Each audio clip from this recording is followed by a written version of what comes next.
பாசுரம் 1 கண்டினியூஷன். கலிதன்னை கடக்க பாய்ந்து. கலினா பாபக்கூட்டம். மொத்த பாபக் கடலையே சுலபமாக தாண்டிடலாம் இந்த பிறவியிலேயேங்கிறார். ஏன் பாய்ந்துங்கிறார்? சதயோக விஸ்தீரண லவண சாகரத்தை ராமான்னு சொல்லிட்டு ஹனுமன் எப்படி பாய்ந்தாரோ அதுபோல பாபசாகரத்தை கடக்க நாம பாய்ந்துடலாம்ங்கிறார். நாவலிட்டு உய்தறிகின்றோம்.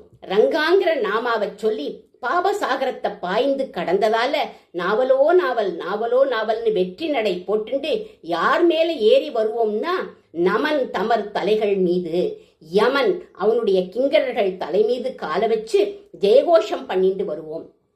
நாமத்தை சொன்ன துருவனுக்கு பகவான் துருவ பதவியை கொடுத்தான்.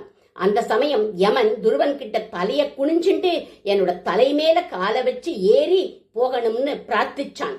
இங்க நாம பலம். சுக்ரீவன் வாலிக்கிட்ட பயந்துண்டு ஒளிஞ்சு வாழ்ந்தான். ராமருடைய நட்பு கிடைச்ச உடனே வாலிய கூவி அழைச்சு சண்டை போட்டு வீழ்த்தினான். ராமன்கிற நாமி பக்கத்துல இருந்ததால இங்க நாமி பலம். யமனே தன்னுடைய கிங்கரர்கள் கிட்ட சொல்றான், மதுசூதனை சரணமடைஞ்ச வைஷ்ணவர்கள் கிட்ட நாமம் சொன்னவாள் கிட்ட போகாதேங்கிறான். அஜாமிளன் சொல்றான், என் வாயில நாராயணங்கிற நாமம் வருமா?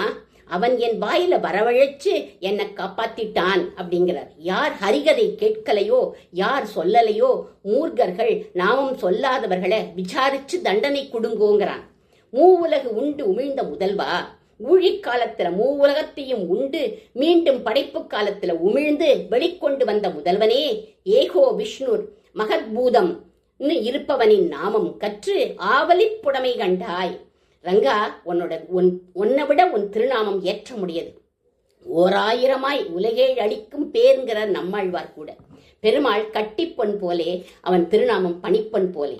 24 கேரட் தங்க பிஸ்கெட்டை பயன்படுத்த முடியாது.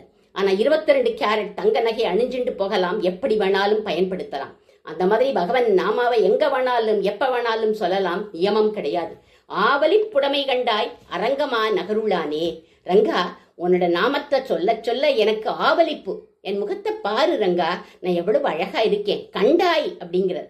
ரங்கனை பார்த்து பக்கத்துல போய் அழைச்சு காண்பிச்சு முகத்தை பாருங்கிறார். மண் தின்ற உன்னோட முகத்தை விட நாமம் சொன்ன என்னுடைய முகம் உயர்ந்தது அப்படிங்கிறார் ஆழ்வார். ஆண்டாள் திருவடிகளே.